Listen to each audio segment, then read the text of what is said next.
Hello everyone, welcome to my channel. I am Shagun. This is the fifth part of chapter 5th, class 9th, the fundamental unit of life science. In this video, we start with the topic lysosomes.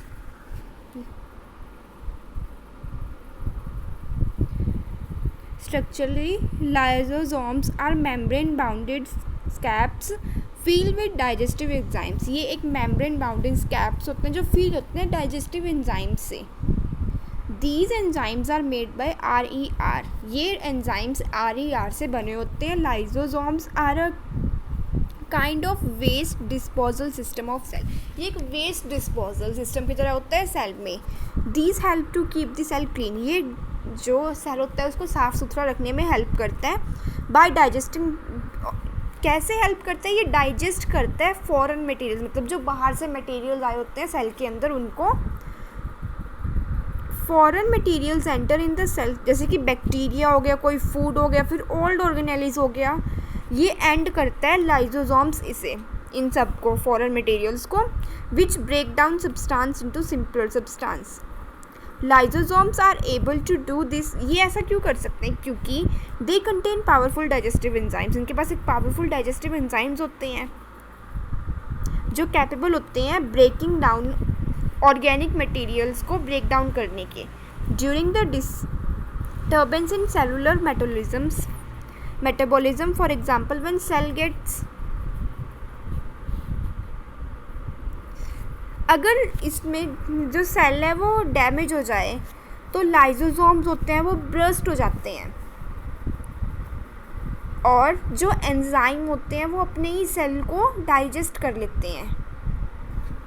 इसीलिए lysosomes को हम suicide bags भी कहते हैं cell का. Why lysosomes are called suicide bags of cell? Because if cell get damage, lysosomes में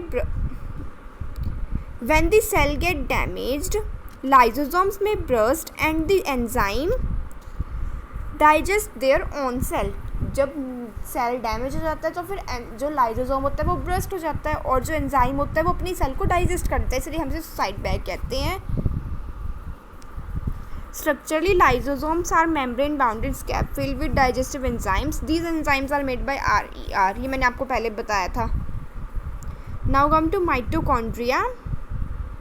mitochondria को हम power house of the cell भी कहते हैं. Now what is the power house of the cell? The answer is mitochondria.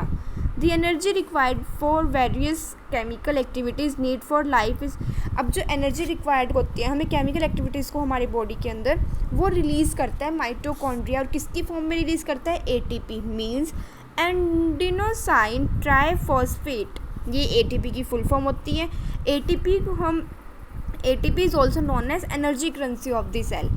The body use energy store in ATP for making new chemical compounds. अब जो energy store होती है ATP में वो help करती है न्यू केमिकल कंपाउंड्स को form करने के लिए एंड फॉर केमिकल वर्क, और केमिकल वर्क को करने के लिए. Mitochondria have 2 membrane covering instead of just 1.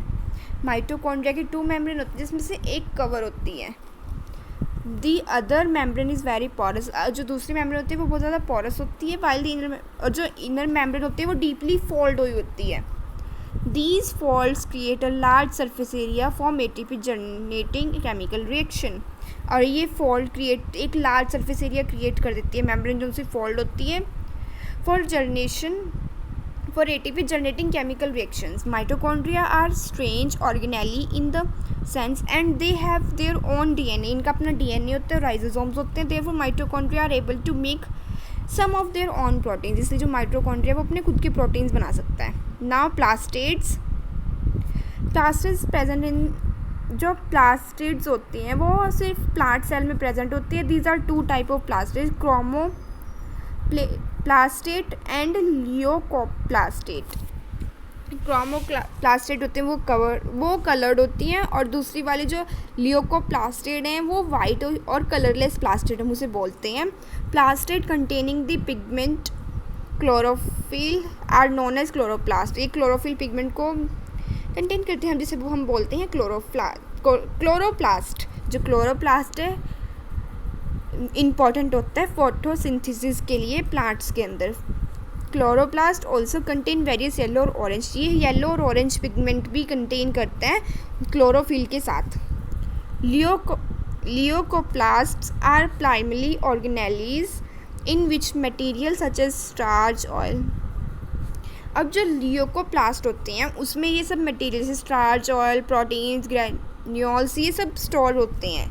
The internal organisation of the plastid consist of numerous membrane layer embedded in a material called stroma.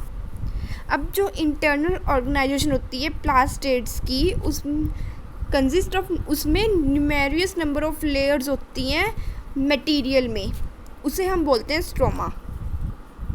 Plastid are similar to mitochondria, एक mitochondria से ही similar है in external structure, external structure में like the mitochondria plastid also. अब जैसे mitochondria में DNA होता था, ऐसे ही जो प्लास्टिड्स होती हैं उनमें भी डीएनए और राइबोसोम्स दोनों प्रेजेंट होते हैं। Now come to vacuoles. Vacuoles are stored in sac for solid और लिक्विड कंटेंट्स, ये सैक में होते हैं सॉलिड और लिक्विड कंटेंट्स में।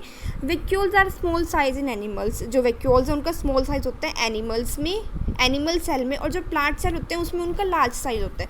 वैक्यूल्स का स्मॉल साइज किस में होता है? एनिमल सेल में, और जो प्लांट सेल है उसमें वैक्यूल्स का साइज लार्ज होता है। द सेंट्रल वैक्यूल ऑफ कुछ प्लांट्स में जो वैक्यूल्स होती है ना, वो 50 to 90% सेल की वॉल्यूम को ऑक्यूपाई करती हैं। In plants, cell vacuoles are full of cell sap and provide turgidity and rigidity to cell। और इन प्लांट, जो प्लांट सेल्स में वैक्यूल्स होती है वो उसे टर्जिडिटी और रिजिडिटी प्रोवाइड करती हैं सेल को। Many substance of important in the life of the plant are stored in vacuoles. अब जितने भी सब्सटेंस इंपॉर्टेंट होते हैं ना, बहुत सारे सब्सटेंस जो इंपॉर्टेंट होते हैं plant life of plant cell के लिए, वो स्टोर होते हैं वैक्यूल में। दीज इंक्लूड अमीनो एसिड, जैसे कि amino acid, sugar, various organic acids and some proteins in single cell, जैसे अमीबा हो गया।